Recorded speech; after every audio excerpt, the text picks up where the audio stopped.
অর্থাৎ তৃণমূল কংগ্রেস ভুতুরে ভোটারদের বাঁচাতে চায়, কারণ এটাই তৃণমূলের ভোট ব্যাংক। এই ভোট ব্যাংকের ওপর মমতা বন্দ্যোপাধ্যায় যেতে এই যে বিকেল 3টে থেকে 5টার মধ্যে যে ভুতুরে ভোটগুলো এসে এসে কেউ মৃত ভোটার স্বর্গ থেকে নেমে ভোট দিয়ে যায়, কোনো বাংলাদেশি ভোটার থাকে অন্য রাজ্যে এসে চলে এখানে এসে ভোট দেয়, এটাই তো তৃণমূলের ভোটে জেতার মেশিনারি। তৃণমূল সকাল থেকে দুপুর 3টে পর্যন্ত যা হয় সেই ভোটে তৃণমূল জেতে না। দুপুর 3টে থেকে সন্ধ্যে 6টা অবধি যে ছাপ্পাটা পড়ে, যে ভুয়ো ভোটারটা পড়ে, যে ভুতুরে ভোটাররা তখন এসে অলৌকিক শক্তি নিয়ে ভোটটা দিয়ে যায়, তৃণমূল সেটাতেই জেতে।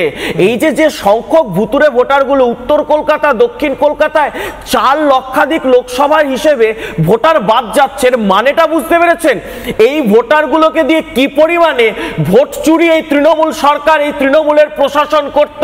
এবং মমতা বন্দ্যোপাধ্যায় একমাত্র মুখ্যমন্ত্রী যিনি কন্টিনিউয়াস পুলিশ প্রশাসনকে ব্যবহার করছে এই এসআইআর প্রক্রিয়াটাকে বিঘ্নিত করার জন্য।